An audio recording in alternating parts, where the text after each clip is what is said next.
Good evening. I am Giancarlo M. Canisal, and I am the researcher of a comprehensive study on mosquito attractants and developing an effective and efficient alternative. So what does my study aim to solve? What problems does it aim to solve? Problems caused by mosquitoes that bite in general, and also the lack of efficient mosquito baits that are used in experiments for making mosquito repellents. Usually in these experiments, they use human subjects, just like this. This is what they call the cage test, and as you can see, it's quite harmful and has risk of harm. So what will I research about these problems? I will research information about the substances that attract mosquitoes, the physiology of mosquitoes, and also previously existing mosquito attractants and studies about them, and also information that will allow me to derive an efficient alternative.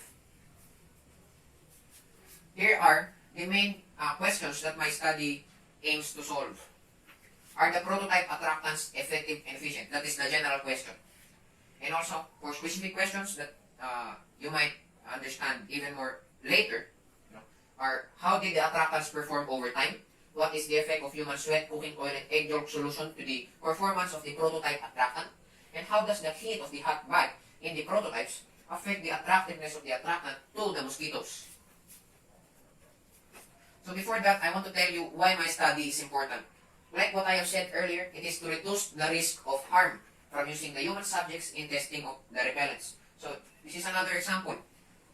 This is what they call the cage test. And they test if there are mosquitoes that will land on your arm when you put the repellent on. Even though you have a repellent, it could still pose a threat, especially for people with allergies. So I aim to reduce the risk and even eliminate. And also to promote consistency across the experiments by using a uniform attractant instead of using human subjects. And also for availability, because the prototypes that I made are made to be easy as well, easy to replicate. Now here are the steps on replicating my study. First, acquire approximately 300 mosquitoes belonging to the species Aedes aegypti, Anopheles, and Culex, which are the three most common species found in Philippines. Next is find a usable space. Next is divide the space into an area for mosquitoes and an area with no mosquitoes. And the next, make prototype 1.1 and 1.2. Here are how you make those prototypes.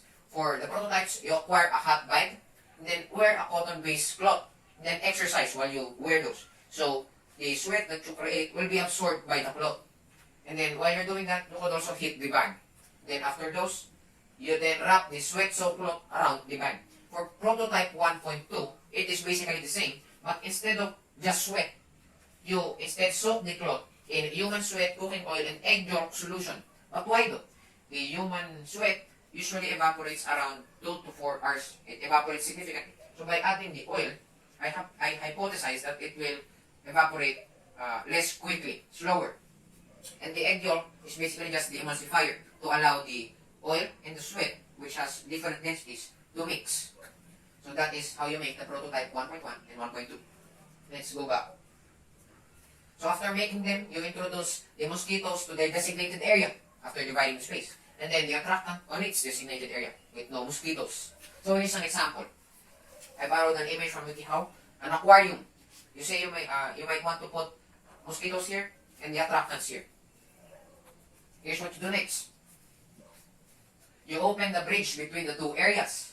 You make an opening and then observe the setups and wait for 30 minutes as the mosquitoes get attracted from one side going to the attractant, which is on the other side.